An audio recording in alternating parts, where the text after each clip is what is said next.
Ever since handheld consoles got 3D graphics, I've always looked for fighting games as a great way of showcasing just how pretty games can look on said handheld. The Dragon Ball Z Shin Budokai games looked great on the PSP thanks to cel shading, and the same goes for some early titles on that console's successor. So let's kick off the 10th anniversary reviews with not only a beautiful looking game, but one of the best handheld fighting games I've ever played. Here is my review of Ultimate Marvel vs. Capcom 3 for the PS Vita and PlayStation TV. When it comes to story, there's really not anything here. Marvel and Capcom worlds somehow collide and Galactus is coming to destroy the Earth, and that's pretty much it. We do get some fun little story endings in arcade mode about what each character does after defeating Galactus and saving the Earth, but not really anything outside of that with little Easter eggs. When it comes to gameplay, this is a 2D fighting game with 3D graphics. As you go through each mode, you'll be fighting in teams of 3 from a 2D perspective with combo and assist features as you fight an opposing team. Now first of all, let's talk about the PS Vita version of this game. It's pretty much one-to-one with the other console versions, but with some new and exclusive additions. We've got the same modes, characters, and DLC as the other versions, as well as some new features in the form of a touch mode where you can tap the touchscreen to do special combos, as well as a replay mode and Golden Herald costumes for many of the characters. But onto the game itself. This is an updated port of Marvel vs. Capcom 3 and including DLC has access to 50 playable characters. On Capcom side, we have access to gaming legends from Mega Man Zero and Ryu to Jill Valentine and Amaterasu. While there are some big and small Marvel characters early enough to not be influenced by the Marvel Cinematic Universe, from Spider-Man and Deadpool to Dormammu and the Phoenix. It's also worth noting that this game's successor, Marvel vs. Capcom Infinite, only has 36 playable characters. That means the older 10-plus-year-old game has 14 more characters available than its sequel. Next is game modes. Obviously, the multiplayer situation isn't really much of a thing anymore. This game sported online and ad hoc or local multiplayer, though you'd be hard-pressed finding a match today. Capcom didn't give this game crossplay, so you'll only be able to play with other Vita players.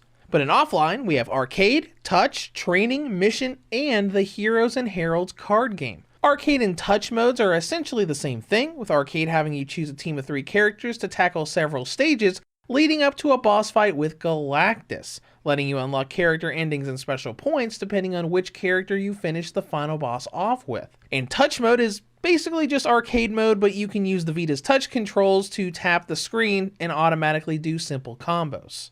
Training mode lets you create a match to fight a dummy to practice combos, and mission mode is technically also a training mode. You get 10 different missions for each character designed to teach you how to use attacks and what moves they have that can easily combo into one another. And finally, we have Heroes and Heralds, a kind of card game that has you fighting battles for territory and earning cards to help give you buffs, letting you build up fun decks, and this had both offline and online elements. But let's talk about the actual gameplay, because that's what you play this game for. You have a team of 3 against another team of 3 in a 2D arena. Every character has 4 attack types with several different attacks depending on your button inputs. You also have a nice assist mechanic, letting you have characters come in for assist attacks or completely switching out. Now this system is done extremely well because it's pretty easy to master. Everyone has similar simple combos, and everything's got a lot of detail, not only mechanically, but their attacks coming in from their own franchises. Like Zero's iconic triple slash from Mega Man X4, and all the crazy powerful punches and rocket launcher from Resident Evil's Nemesis. Plus, all of their cinematic special moves are a great little showcase of the character's ability, like seeing Wesker's Resident Evil 5-esque extreme speed pummeling. And it's really just a lot of fun. Like I just said, it's not hard to learn, everything looks crazy and flashy, and it's really just satisfying, even if you play in simple mode, where you can button mash for simple combos.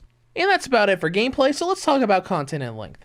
This really depends on what you want to do. With online multiplayer not really being feasible, it all comes down to enjoyment of single player. A single arcade run can be done in about 15 minutes, give or take, so if you wanted to see all the endings, you could definitely rack up the hours. But in this day and age, it's really just how much you enjoy the gameplay. Next up is presentation, and this is where this game really shines. It's absolutely gorgeous on the Vita. There is some blur to some of the UI, especially when playing on the PlayStation TV, but the cell shading looks really good and all of the stages still have the same amount of moving parts in the background that they had on the PS3. You could probably pass this as a handheld game released today with how much detail and how well the cell shading hides the imperfections.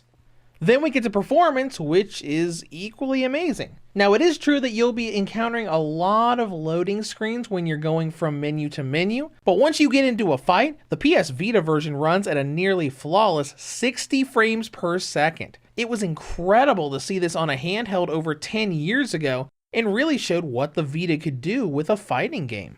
And before we conclude, why did I choose this game for our 10th anniversary throwback? This is something that turned into a huge time waster for me from how fun it was and how pretty it was to look at. I spent hours upon hours mastering Zero and Trish just playing the game while waiting at the laundromat and on my break back when I had a fast food job as I worked on my college degree. It was also a rather funny time in gaming regarding Capcom, with so many fans begging and pleading for them to add Mega Man X, only for them to troll the fans by making him an alternate costume for Zero. Now, in conclusion, Ultimate Marvel vs. Capcom 3 showed the world what the Vita could do with fighters with a 1-to-1 port that brought the 50-character roster to the handheld world many years before the Steam Deck and PC, and offered a silky smooth 60 frames per second that blew me away when I first played it. PS Vita Reviews rates Ultimate Marvel vs. Capcom 3 for the PlayStation Vita an 8.5 out of 10. If you have any comments or questions, feel free to leave them below. Thank you for watching, and have a great day.